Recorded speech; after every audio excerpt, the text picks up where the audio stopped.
Iniciamos hoje, em Brasil e sua história, uma sequência de podcasts semanais sobre assuntos da história do Brasil.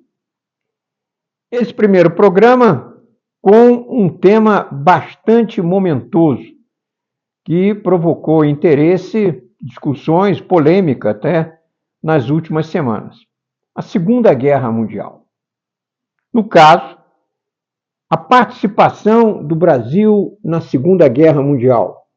Um assunto, via de regra, pouco conhecido ou valorizado por nós brasileiros.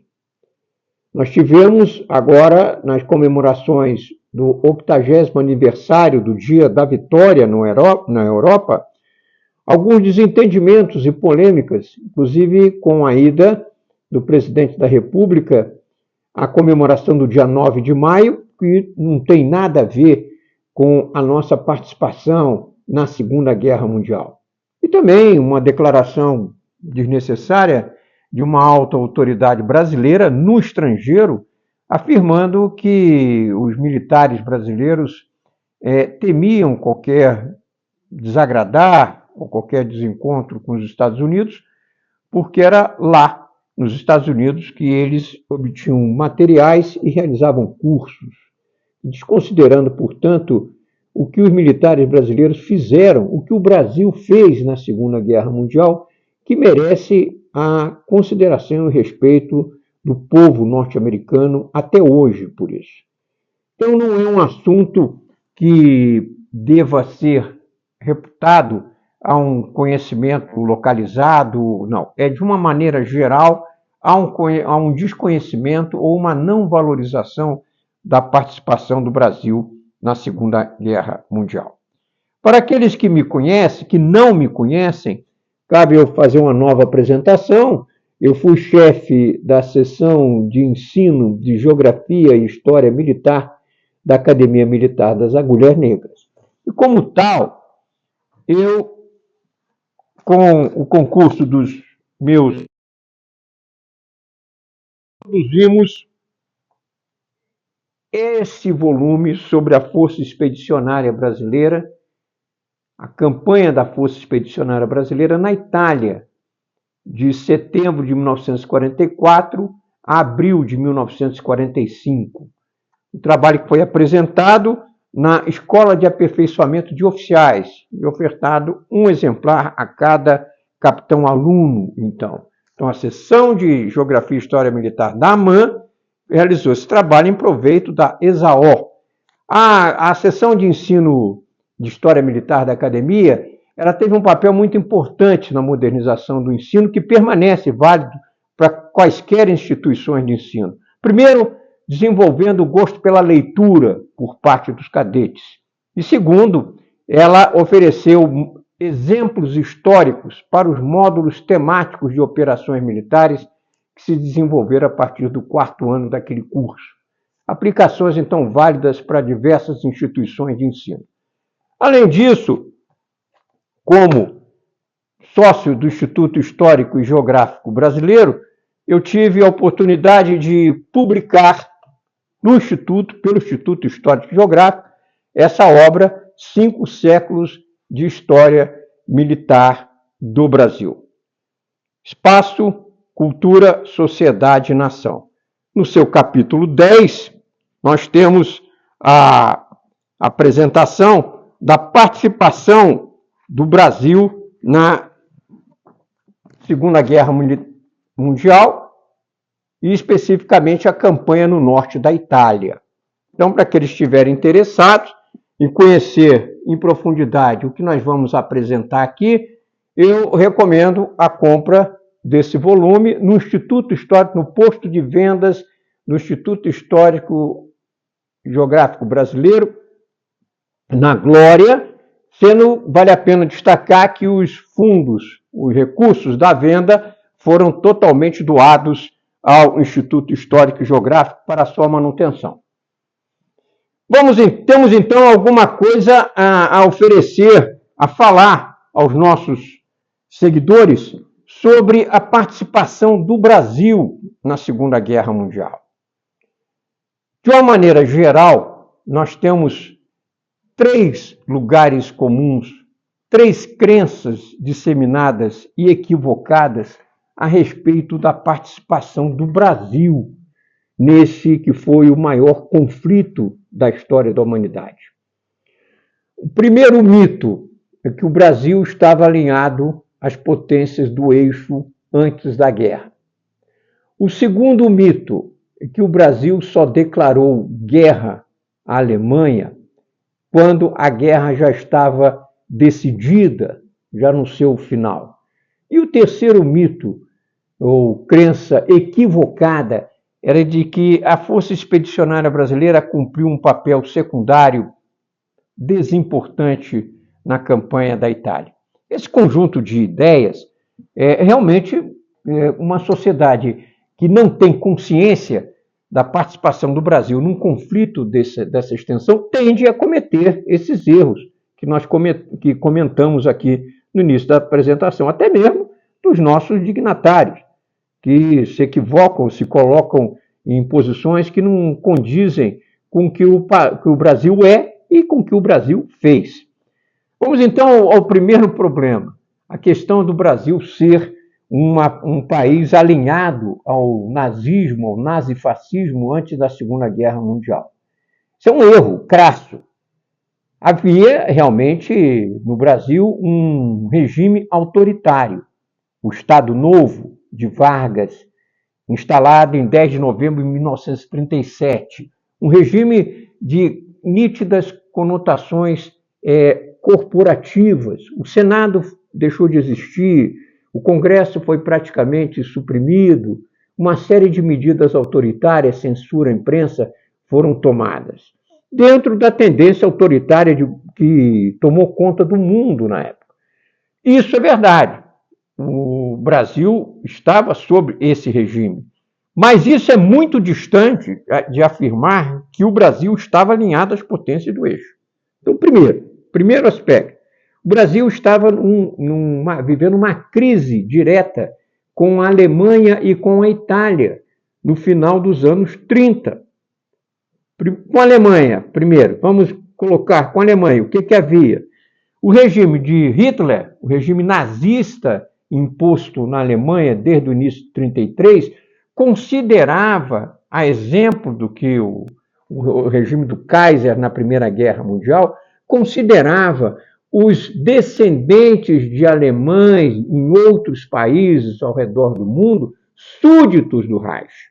Então, simplesmente, o regime nazista achava que os brasileiros, descendentes de alemães, que cerca de 1 milhão naquela altura, que residiam nos estados do Sul, deveriam prestar serviço militar na Alemanha, o que o Brasil não aceitava em hipótese nenhuma. E o mais grave, em 1937, o Partido Nazista colocou a funcionar nada mais, nada menos do que 87 núcleos do Partido Nazista funcionando no Brasil. E em 1938, o governo brasileiro colocou toda essa atividade fora da lei, gerando um conflito, um choque direto com a Alemanha nazista. Esse conflito levou à classificação do embaixador Hitler, alemão, como persona non grata, uma manobra muito bem conduzida por Oswaldo Aranha, que levou à troca do embaixador alemão. A Itália fascista não era muito diferente. A Itália fascista, ela patrocinou, ela esteve envolvida na tentativa de golpe contra o Getúlio, de morte do presidente da República, no atentado integralista. Alguns dos responsáveis foram se refugiar na embaixada fascista, na embaixada italiana. Então, forma que o Brasil vivia, no final dos anos 30, um confronto ideológico e com vistas à manutenção da sua soberania aqui no Brasil, no nosso território, com as potências do eixo. É óbvio que o Brasil era, naquele momento, um grande fraco, um país grande e fraco, que se encontrou no século XX sem indústria, sem produção de maciça de aço, sem uma esquadra adequada, sem meios para se defender. O Brasil se vê, então, já no final das décadas de 30, com uma situação muito preocupante, às vésperas da guerra, para garantir a sua soberania. Um país grande e fraco, sem indústria, sem armamento, sem forças armadas preparadas para tal. Um dos objetivos do governo Vargas, naquele momento, era conseguir a instalação de uma indústria siderúrgica no Brasil. E havia duas opções, a americana e a alemã, cada uma com suas vantagens e desvantagens. E Getúlio fez o seu jogo, em vários momentos ele fez declarações infelizes, ali durante a rendição da França em 1940, que tiveram que ser corrigidas, procurando se colocar entre os dois principais competidores dessa questão, que era a oferta e a compra de uma usina siderúrgica, que acaba se consumando pela via americana, Westinghouse, que redundou na siderúrgica de Volta Redonda. Então, Getúlio Vargas fez um jogo, digamos assim, de negaças, né, para obter essas vantagens e acabar conseguindo essa usina em condições vantajosas. Havia, sem dúvida, elementos simpatizantes do nazismo, mas é muito distante de nós podermos, isso tudo está muito distante de podermos afirmar que havia um alinhamento do Brasil com o regime nazista antes da Segunda Guerra Mundial, antes de o Brasil declarar a Guerra Alemã. Pelo contrário, já desde 1940, o Brasil vinha substituindo as concessões de linhas aéreas estrangeiras no Brasil, das alemãs pelas norte-americanas, criando inclusive a Panair do Brasil. Por quê? Porque os pilotos naquele momento eram militares. E os pilotos alemães faziam o quê? O reconhecimento e o levantamento do território brasileiro com vistas a uma futura utilização no caso de um conflito. Os Estados Unidos, com seu papel relevante ao mundo militar já à época, papel militar relevante ao mundo na época, eles se preocuparam, às vésperas da guerra, com a eventualidade desse conflito se estender ao Atlântico Sul e ao Hemisfério Sul. E aquele general do filme Resgate do Soldado Ryan, que recebe as cartas, naquele famoso filme do Tom Hanks e do Spielberg, ele é o general Marshall. O general Marshall vem ao Brasil em maio de 1939. Passa um mês aqui para conhecer as Forças Armadas Brasileiras e é muito bem recebido. Passa mais de um mês aqui. Leva o chefe do Estado-Maior do Exército Brasileiro, Góes Monteiro, para os Estados Unidos, onde tem 2 entrevistas com o presidente Roosevelt, que avisa ao Brasil e pede que avise ao presidente Vargas: a guerra vai estourar esse ano. Nós contamos com o Brasil, inclusive, para apoiar as nações sul-americanas. Então, completamente um mito que precisa ser desfeito, porque se nós tínhamos um regime autoritário, que inclusive vai cair em 1945, quando o Brasil, a sociedade se dá conta que era uma incompatibilidade, nós estamos ao lado da democracia e temos um regime não democrático, ele vai cair de maturo praticamente.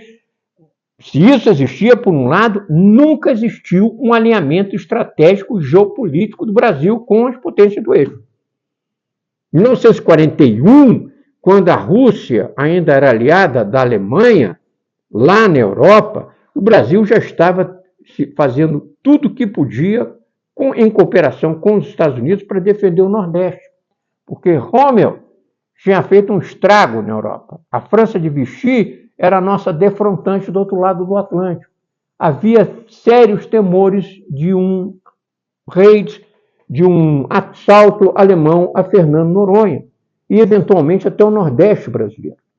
E aí, sim, se estabelece uma discussão séria, um desacordo sério entre o Brasil e os Estados Unidos, porque os Estados Unidos queriam ocupar o Nordeste brasileiro para desenvolver as bases que pudessem lançar num futuro, num segundo passo, aeronaves sobre o Estreito do Atlântico, aquela parte mais estreita entre o Nordeste brasileiro e a África, que se chama Estreito do Atlântico, para atingir as forças alemãs. E, no primeiro passo, evitar que as forças alemãs ocupassem o Nordeste brasileiro, que seria um desastre para os Estados Unidos, porque dali eles poderiam atingir até o Canal do Panamá. Então, havia grandes questões geopolíticas e estratégicas em jogo naquele momento. E o Brasil, muito consciente da sua soberania, desarmado, mas orgulhoso e ciente da sua soberania, disse aos americanos com todas as letras: não e nem pensem, o Nordeste brasileiro não será ocupado. As reuniões do general Góes Monteiro com a Comissão Mista Militar Americana no Rio de Janeiro começavam com horas de história militar sobre a Guerra Holandesa, de forma que, mostrando a capacidade do Brasil manter a sua integridade territorial e sua soberania, mesmo em condições desfavoráveis. E isso vai se resolver quando? Quando ocorre o ataque de Pearl Harbor. Aí os americanos mergulham de cabeça na guerra, em 7 de dezembro de 41, e vai acontecer em janeiro de 42 a Conferência do Rio de Janeiro, na qual finalmente o Brasil consegue arrastar uma boa parte dos países americanos a romper relações com a Alemanha nazista. Mas antes de 42, ainda no ano de 41 e 1940 e 41, o Brasil começou a cooperar com as potências aliadas, ainda se mantendo neutro, para defender o seu território e chegar ao acordo que realmente foi consumado, que as bases americanas se instalariam no Nordeste brasileiro, mas seriam defendidas por tropas brasileiras. Que foi o que aconteceu e que levou, inclusive, ao torpedeamento do Baipendi, quando tropas estavam sendo deslocadas pelo litoral brasileiro e os submarinos alemães fizeram esses afundamentos.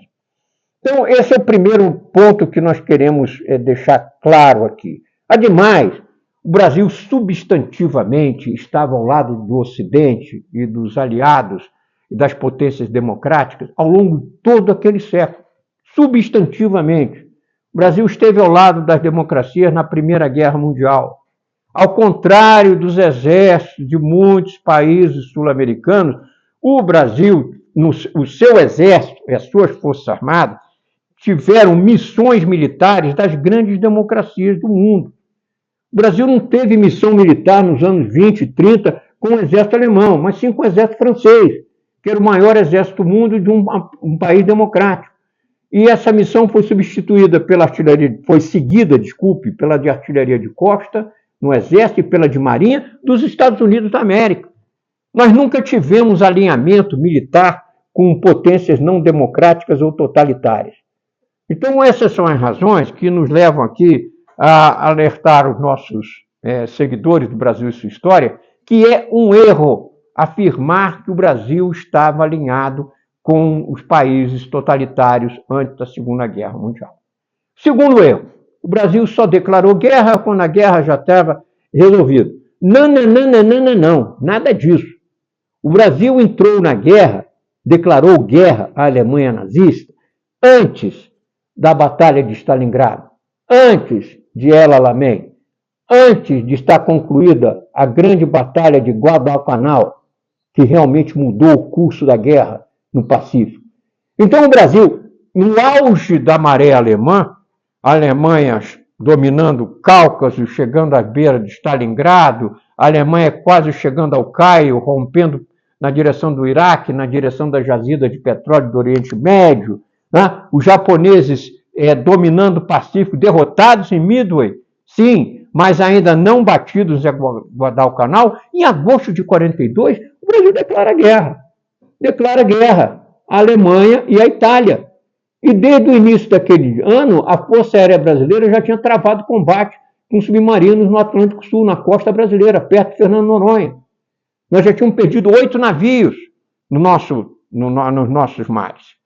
E Hitler, em agosto de 42, autoriza um ataque geral aos portos brasileiros, com canhoneiro das instalações, lançamento de minas e torpedeamento por uma matilha de 6 submarinos. Por razões diversas da Batalha do Atlântico Sul, esse ataque se reduz ao U-507, que faz um estrago, que comete o massacre do Rio Real, que custou a vida de 600 brasileiros.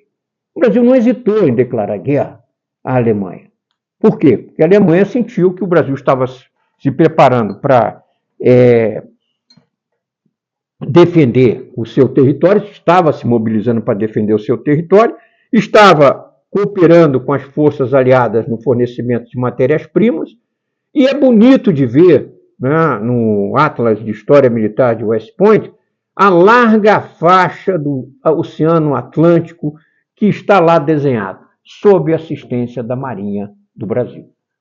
E o Brasil não fez isso com navios novos, com navios grandes, de porte adequado. O Brasil fez com os navios que conseguiu obter dos Estados Unidos naquela emergência. Os Estados Unidos abastecendo o mundo inteiro, e o Brasil com os chamados caça-pau, navios pequenos, varredores de minas e pequenos avisos, comboia mais de 3.000 navios dos Estados Unidos até Florianópolis durante a guerra. Tem 66 contatos de combate com a Marinha Alemã. Afundou em frente ao Rio de Janeiro um dos submarinos mais modernos, o U-199, por um Catalina da FAB. Então, em 1942, quando os alemães ainda estavam no auge do seu poder, uma situação que só vai mudar no Atlântico Sul, quando os americanos invadem a África, invadem o Marrocos, invadem a Tunísia, aí sim se afasta aquele perigo de um salto alemão através do Atlântico Sul, só ali é que se afasta o perigo imediato ao litoral brasileiro. O Brasil teve que fazer um esforço enorme para mobiliar o seu território, mandar artilharia de costa para Belém, para o litoral norte, para Natal, que é onde não existia praticamente nenhum. Os batalhões de infantaria tiveram que ir para o litoral para guarnecer e vigiar o litoral. Os pescadores das colônias de pescadores foram mobilizados pela Marinha. Alguns foram mortos e tiveram suas embarcações afundadas ao largo do Rio de Janeiro por submarinos alemães. Então a guerra chegou ao Brasil, como chega toda a guerra no mundo, desde o século XVII. O Brasil é grande demais para ficar fora de qualquer guerra mundial. Isso é estrutural. Não existe guerra que não atinja o Brasil. Ela chega mais cedo ou mais tarde, como Gilberto Freire colocou. A guerra holandesa, a guerra dos 30 anos, a guerra que escreveu a sangue o endereço do Brasil. Isso não muda. Não dá para o Brasil se esconder debaixo do lençol e dizer que não está aqui. Ele está aqui e é grande. E tem o maior litoral debruçado sobre o Atlântico Sul. Então, esse é o segundo mito que merece ser desfeito, tem que ser desfeito para nós entendermos o papel do Brasil na Segunda Guerra Mundial.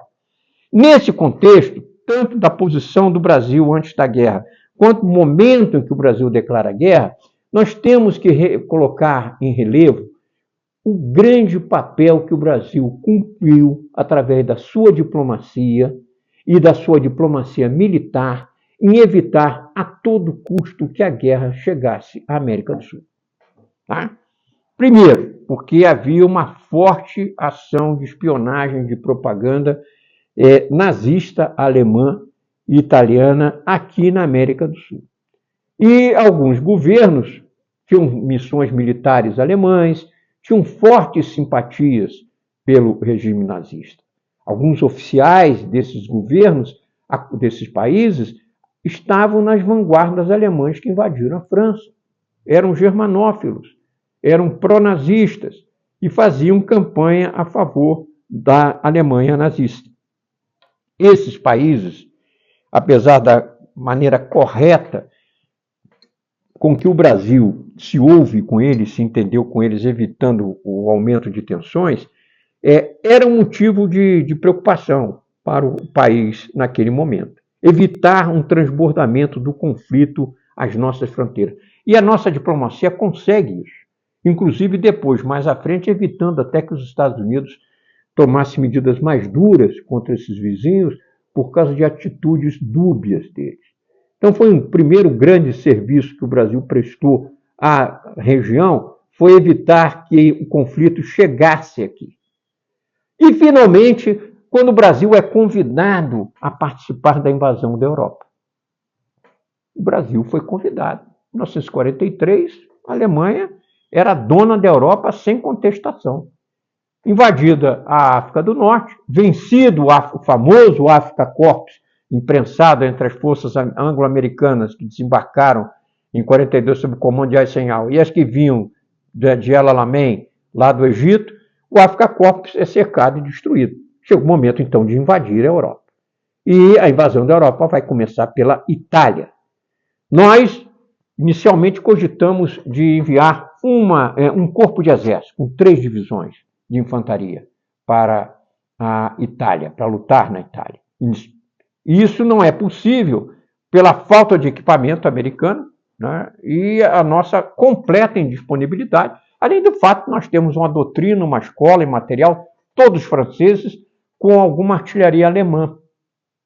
Nós tínhamos agora de participar de uma guerra de alta intensidade, num teatro de operações que era o mais difícil da guerra, que foi o teatro de operações onde as divisões americanas sofreram o maior número de baixas, percentualmente, na estrutura das divisões de infantaria americana. É esse teatro de guerra que o Brasil vai se encontrar em 1944. É nesse teatro de guerra que o Brasil vai ter a sua força expedicionária brasileira constituída por uma divisão de exército para lá participar da guerra. E aí vem aquele nosso desconhecimento ou uma falta de valorização do que a FEB foi e fez. Primeiro aspecto, a FEB foi uma divisão só. Realmente foi uma divisão só. Isso, ao contrário de menosprezar, de depreciar ou minimizar o valor da participação do Brasil, deve, ao contrário disso, deve chamar atenção e valorizar o que foi. Porque 7 divisões foram tiradas do teatro de operações em meados de 1944. E só chegou a divisão brasileira, por partes. Então, quando se diz que a FEB cumpriu um papel importante na Itália, cumpriu sim, não foi só tático. Tático, aquele pouco alcance, pouca distância, operações mais reduzidas no terreno. Todo mundo sabe que uma divisão de infantaria, naquela época, uma divisão de infantaria cumpre um papel tático. Mas quando se tiram 7 divisões e essa única divisão recebe missões muito além do seu poder de combate e se torna o último trunfo para continuar pressionando os alemães na Itália, na faixa ocidental da Península Italiana, de forma que eles não tirassem tropas para outro lugar, quando essa única divisão se torna o último trunfo do comando aliado, essa divisão não está cumprindo mais só um papel tático. Essa divisão foi estrategicamente chegada à guerra. Então, quando nós falamos entrada do Brasil, a entrada de operações da FEB em 1944, não foi absolutamente só a entrada do destacamento FEB. O Brasil entra na guerra da maneira mais difícil possível entre setembro e novembro de 1944. Porque, enquanto o destacamento FEB ele entrou num momento em que a linha alemã se rebatia sobre uma outra linha de defesa, em ações de retardamento e ações de retirada, com um regimento só brasileiro combatendo e adquirindo experiência de combate e se saindo muito bem, logo depois, os 2 regimentos que chegaram do Brasil, sem treinamento, sem equipamento, foram aspirados vertiginosamente à guerra, porque o fronte aliado estava quase desmoronando. E o Brasil assumiu missões de sacrifício perante Monte Castelo. E as cumpriu todas, com perfeito entendimento de missão e de honra nacional. E a divisão brasileira não podia sair de linha. A divisão brasileira não tinha substituto. Ela não tinha substituto. Se ela saísse de linha, o Brasil saía da guerra. Então a divisão brasileira tinha que se substituir, tinha que manter atacando e defendendo numa frente de 15 quilômetros. Esse é o drama de Monte Castelo, que nós vamos vencer em fevereiro de 45, finalmente.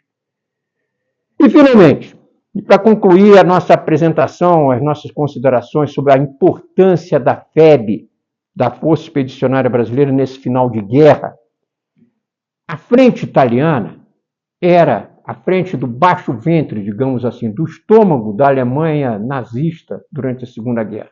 A Itália sempre foi uma maneira de chegar mais rápido por baixo à Alemanha. O teatro de operações facilitava muito a Alemanha. Ele encontrou no general Kesselring, um grande estrategista da defensiva que retardou durante anos. Esse jogo de retardamento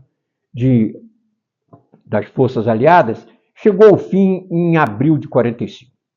Dia 14 de abril de 1945 foi realmente o dia que acabou o jogo de gato e rato de recuo pela Península Italiana, com a ofensiva de primavera de todas as forças aliadas, inclusive a divisão brasileira.